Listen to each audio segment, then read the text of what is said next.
আসসালামু আলাইকুম রহমতুল্লাহ বারাকাতু। আজকের মূল বিষয় হলো ফিতনা নিয়ে।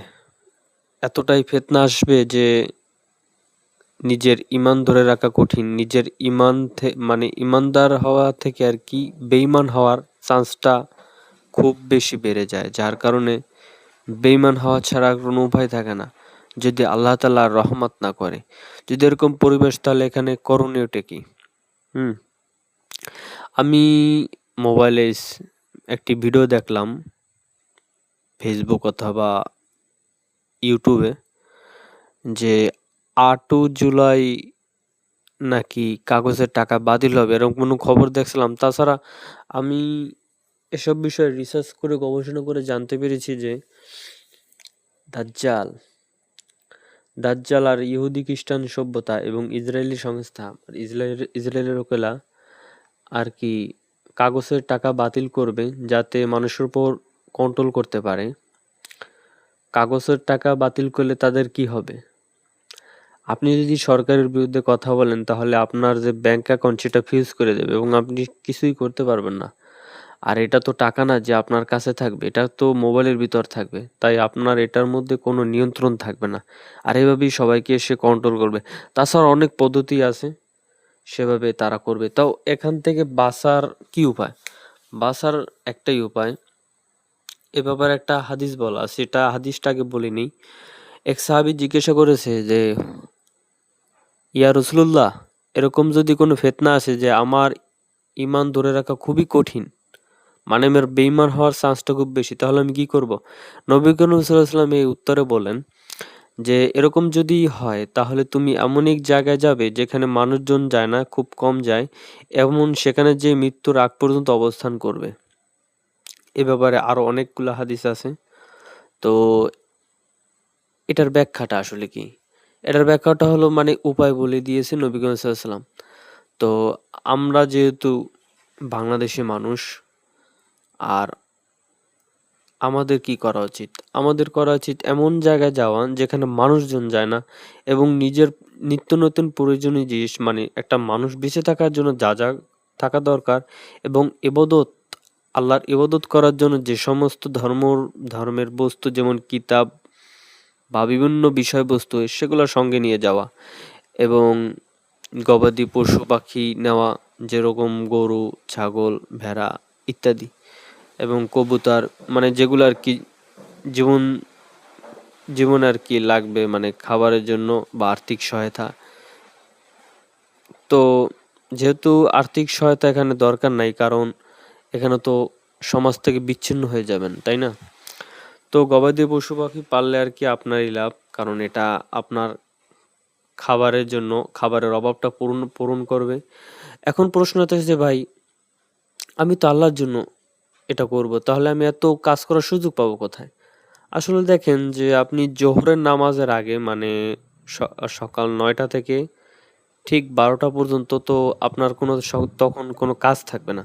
তাহলে এই কাজের বিষয় আর কি আপনি গরু ছাগল পালবেন, বা যদি গরু জায়গা বেশি দখল করে, মানে গরু যদি আপনি পালতে না চান, তাহলে ছাগল, যেগুলো ছোট জীব, মানে বেশি বড় না সাইজে, এগুলো আপনি রাখতে পারেন। যেমন ছাগল, ভেড়া, মুরগি, মোরগ, হাঁস ইত্যাদি। তো এগুলো চাইলে পালন করতে পারেন। আর সঙ্গে সঙ্গে শাকসবজি এগুলা চাষ করতে পারেন, ফল ফলাদি চাষ করতে পারেন, ওষুধি গাছ চাষ করতে পারেন। মানে এই টাইমটা দেবেন আর কি,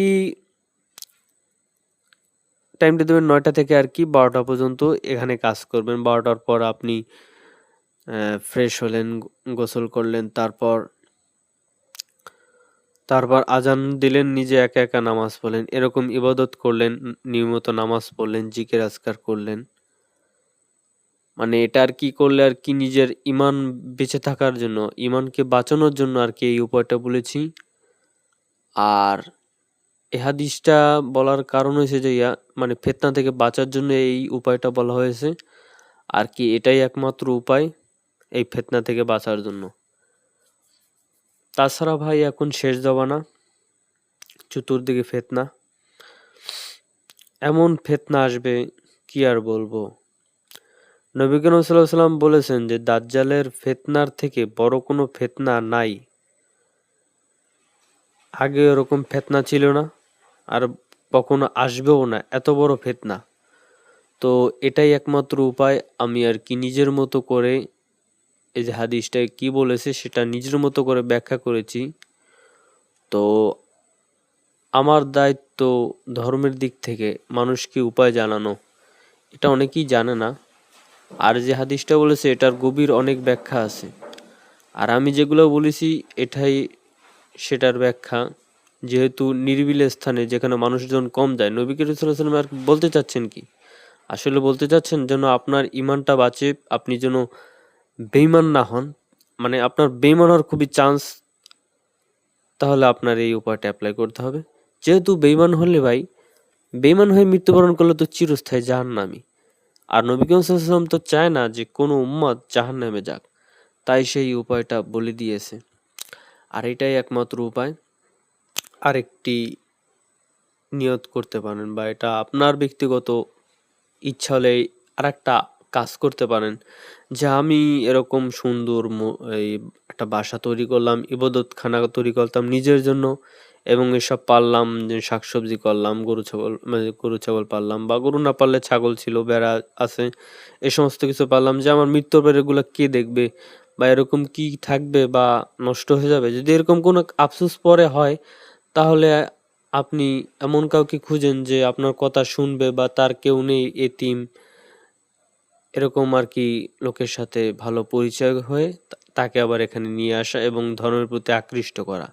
যাতে আপনার এগুলা যে আপনি যেগুলা তৈরি করেন, আপনি যে একটা সাম্রাজ্য তৈরি করলেন নিজের ব্যক্তিগত, সেটার জন্য টিকে থাকে। এবং এরকম ধারাবাহিক চললে আপনার সওয়াবও আসবে কিয়ামত পর্যন্ত, যদি আপনার পক্ষে এটা করা সম্ভব হয়।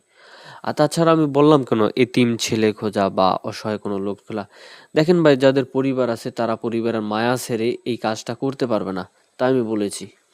তো আজকের এই হাদিসগুলো আমি একদম ব্যক্তিগতভাবে ব্যাখ্যা করে বুঝিয়েছি, একদম নর্মালভাবে।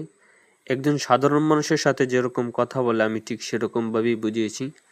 তাই আজকের কথাগুলো এরকমই মনে হচ্ছে। তো আজকে এই পর্যন্তই। সবাই ভালো থাকবেন, সুস্থ থাকবেন। আল্লাহ হাফেজ।